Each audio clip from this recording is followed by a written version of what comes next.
Dr. Kumar, thank you so much for meeting with us. Thanks for having me. Thanks. At the ASRS 2017 meeting, you had a presentation about the correlation of subretinal hyperreflective material morphology and visual acuity in neovascular AMD. Can you outline your presentation for us? Sure. So our goal was to look at the subretinal hyperreflective material. That's material that you see on the OCT images that's external to the retina and internal to the pigment epithelium. Previous reports have showed that that's associated with poor visual acuity in patients with wet AMD. But more information about this material is not very well known, and there's very little data out there correlating that material to vision. So our goal was to characterize the morphology of the we call it SHRM, short for subretinal hyperreflective material, with visual acuity over time.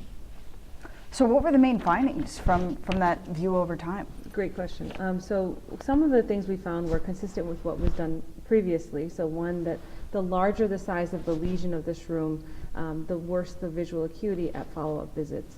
That's been shown before, and we think that might be because there's a greater barrier between the retina and the pigment epithelium, and therefore just it interferes with the metabolism of the photoreceptors.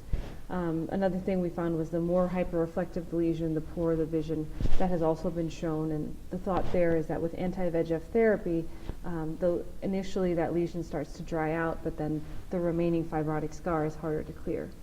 Some of the newer things we found were, one, the taller shape at baseline of the lesion correlated with worse vision, and we think that has to do with size once again.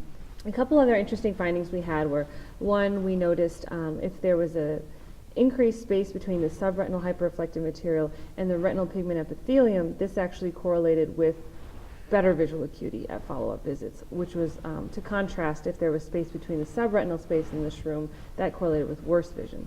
We think perhaps that space between the RPE and SHRM is actually maybe it's subretinal fluid, and that would be similar to studies done like with CAT, HARBOR, and VIEW trials that showed that subretinal fluid may be a protective factor for visual acuity. You know, we can't explain why, but we think that could be something similar there. So it seems like a lot of questions still remain, but Yes. Given that information that we do have, what can retina specialists take away for their practice about this hyperreflective material? Sure, great question.